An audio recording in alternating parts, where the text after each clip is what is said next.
friends! Welcome back to Kiki's Closet. Woo! What a great day to be alive.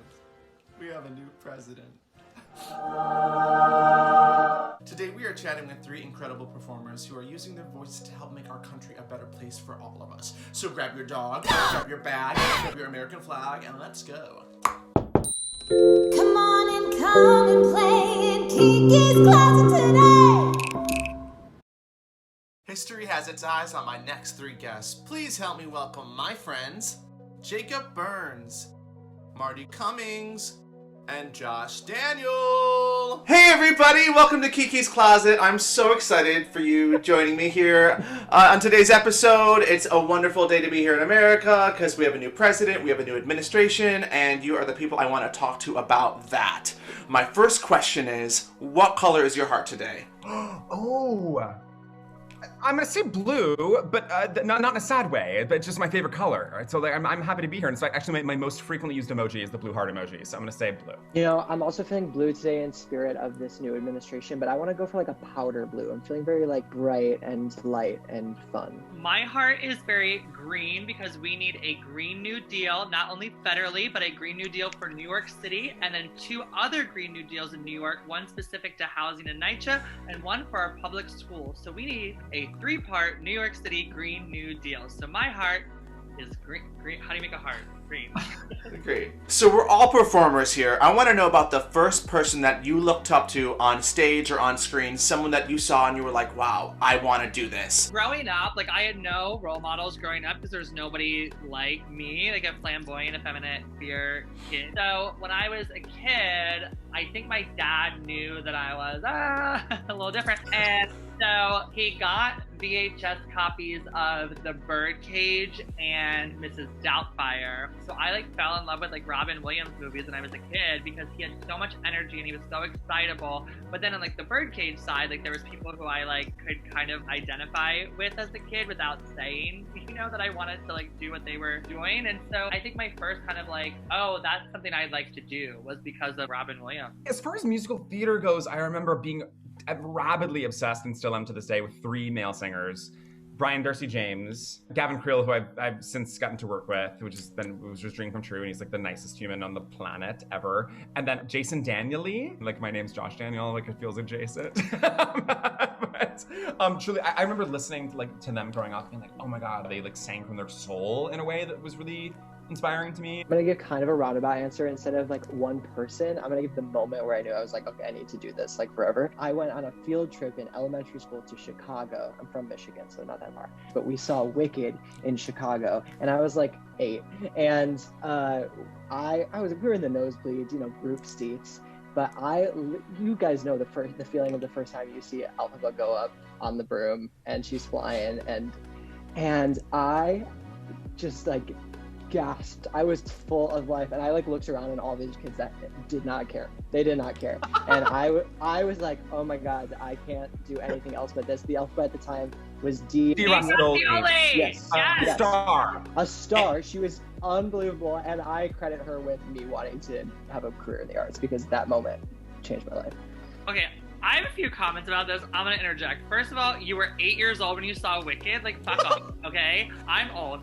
Second, Dee Racioli is the shit. She's amazing. She sang at my campaign kickoff event. We love her. And you were 8 years old when you saw Wicked. Okay, I might have been 10. I don't know how old I was, but it was a memory that I will cherish. Okay, stop. You're making us feel old. Stop. Okay. So what I admire about all of you is that you're all so politically outspoken. And since you've all chosen a career in the public eye, I wonder if you've ever had any hesitation in sharing your political views. I'm gonna say no. I think there's a level of being political that people can see and code as being like aggressive. And I think that part of it for me has been accepting like, yeah, there isn't a level of aggression here, but not in a cruel way, in a way that like, no, I'm like fighting for something and I believe in this and I'm gonna like stand up for it. There are certain audiences and certain people in my life who might not agree with me and everything, but like I said what I said, I meant what I meant, and I fought for what I believe in today. Yeah, I agree that I don't know if I feel hesitant to be outspoken about my political views. However, I do have to stop myself a lot, especially in today's environment. Everything's so reactionary. We want to react to things as soon as they happen. I do find myself being like, hold on.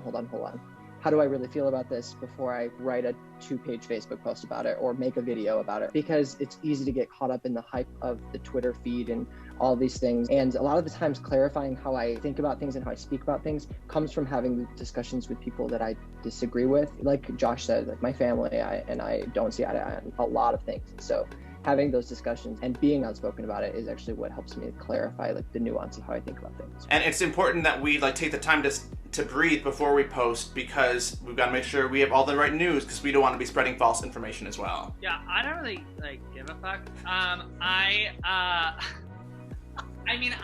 cautious about what I post because, like you said, I don't want to share misinformation, and I want to make sure that, like, if I'm posting something about a policy or a platform or a piece of legislation, like, I want to know what exactly it is, who it's impacting, who are the co-signers, like, what are the facts, because I don't want to give someone misinformation. If somebody's, like, doesn't want to engage with me because of my politics, like, that's okay. Like, do you? Before I became a candidate, I was full-time drag, and I had this one gig, and the owner pulled me aside and was like, oh, I think you're making like straight clientele uncomfortable. You're making me uncomfortable as a voter. And I was like, well, my audience is for everyone. All are welcome, of course. But this is a queer space and a safe space. And if you're uncomfortable as a voter, are you voting for somebody who is going to actively disenfranchise queer people while you profit off of them?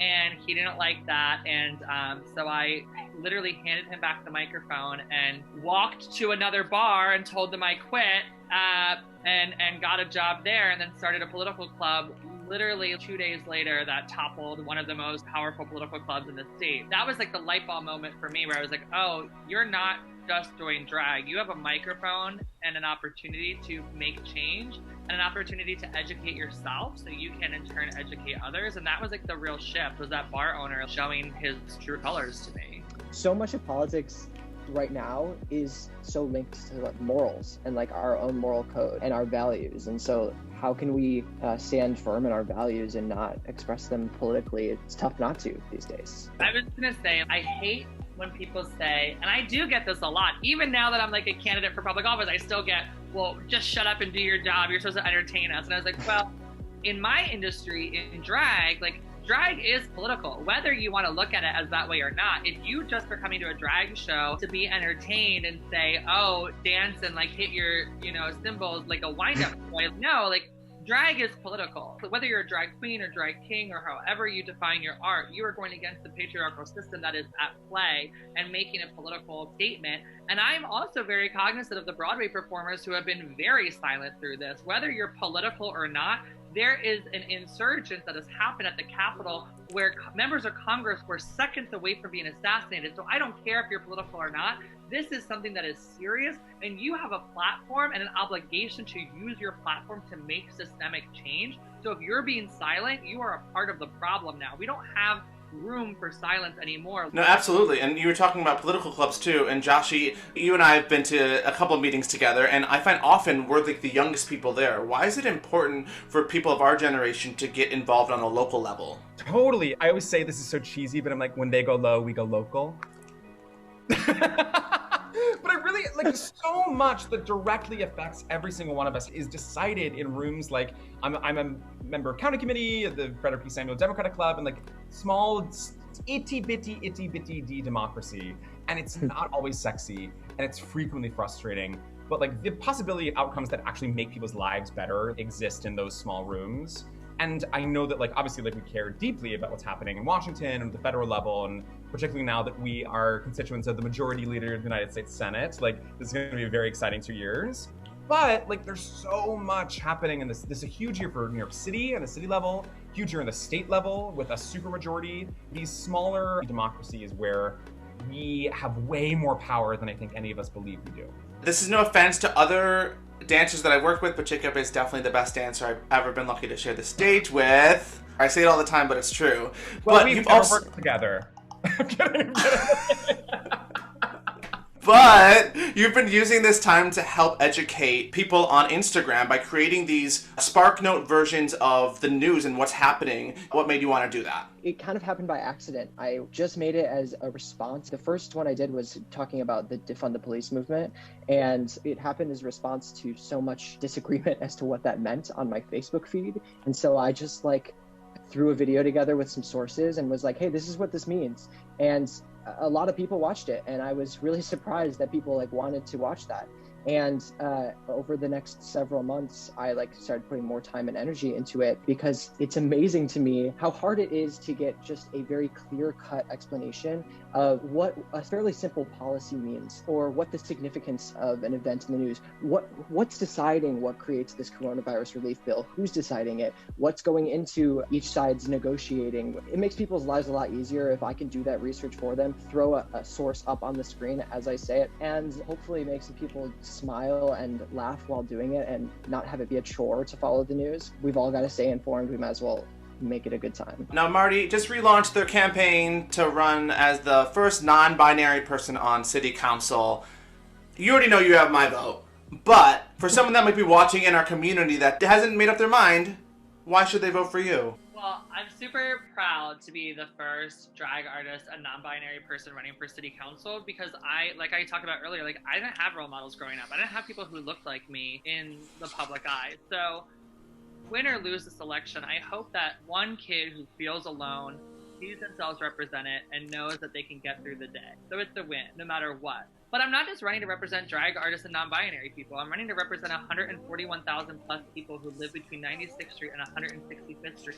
People who are facing food insecurity and income insecurity and housing insecurity, and wondering how they're going to pay the next rent bill on the 1st because we haven't had a rent or mortgage cancellation, what they're going to do if they don't have access to unemployment because of their immigration status. We need to make sure that we're fighting for every single person in this city, not just the people who can vote for us, but everyone, because their life is important and their life has value, and we need a governmental system that prioritizes the needs of the people. And Jacob mentioned the defund the police movement, which was hugely controversial, but it's not controversial to me, because what that actually means is reinvesting in the communities that are most impacted by police violence and police brutality. We have a school system in New York City, in the largest city in America, that is the most segregated school system. We need to invest in our schools, get police out of them, social workers in smaller classroom sizes, and work on these issues to end the school to prison pipeline, setting up access to higher education through CUNY, making it free, setting up access to apprenticeships with unions to give people a pathway to the middle class. We need leadership that leads with moral integrity and doesn't just say stuff to win, but actually is being held accountable for their actions when they're in office. And that's why I believe the people who live in this district to vote for me, because this is not my career path. I'm doing this because we have issues that are happening. I don't want talkers, I want doers. And last year we saw with the budget a bunch of people who talked and then didn't do. Budgets are moral documents, and they have to be reflective of the needs of the community. And the budget that we had is not reflective of the needs of this city, especially when we have to fight for coronavirus relief, which means fighting for our small businesses, fighting for our gig workers, fighting for the people who continue to get left behind, while our electeds continue to take money from rich people who get richer while we all starve and get kicked out of our houses. Enough is enough. We need moral leadership. And that's why I believe I'm the best representative for this district. Yes, Marti. And remind us when that vote is? June 22nd. Early voting starts June 12th. Petitioning starts February 23rd. Join our campaign and help us. We need you to get on the streets and petitions. My final question of the day. Since we have this new administration, what is one change you would like to see in our country over the next 4 years? Democracy reform. Because I think if our democracy isn't working, nothing else is going to work. So long as it is rigged against working people across this country, we're not going to see a Green New Deal. We're not going to see Medicare for all. We're not going to see all these sorts of things, these progressive things we need. Democracy only works if we can work it.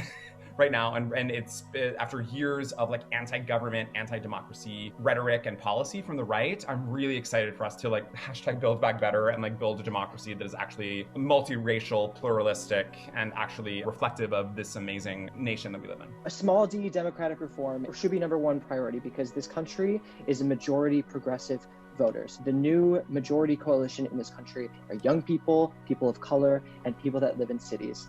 that coalition is overwhelmingly progressive and it is an overwhelming majority. And if we can have our lawmakers be reflective of that actual majority, we can build that power, and it becomes infinitely easier to pass Green New Deal, Medicare for all, whatever progressive policy it might be. But for variety's sake, I'll mention one more thing, and that is I am so curious to see what happens with this country and misinformation over the next 4 years, especially on social media. We're seeing sort of a reckoning of it right now in response to the events at the Capitol. It's really up to us, all of us, especially young people who understand the internet really well, to arm ourselves with the vocabulary to fight that misinformation. And that's a lot of work. That's why I do what I do, because it's up to us to have those conversations and fight against it. There are really powerful forces at play and a lot of money behind them. So it takes us working together to fight it. Politics is local. If you're unhappy with what's happening, get involved locally. Find out what's happening in your backyard. It can be as simple as what's happening right in front of your driveway. What's going on? If there's something that needs to be changed and nobody's doing anything about it, then make them hear you to change it. Nothing's going to change unless we collectively use our voices to be loud and present. So get involved in a local club. Get involved in a local campaign that you believe in. Run for office yourself if there's nobody that you think is running that can do the job, because we need everyday people in office who have the experience of working people. That's why the right wing is so against AOC having been a bartender, because they know that she has the experience of a working person who knows what it's like to live paycheck to paycheck. They're scared of that because they want to keep all of us down here. So do the work yourself and get involved. Well, thank you all so much for being here today. Thank you all for helping make this world and this city and this country a better place. I'm so appreciative, and I can't wait to see you all soon. Bye, everybody. Bye! Love you, Kiki.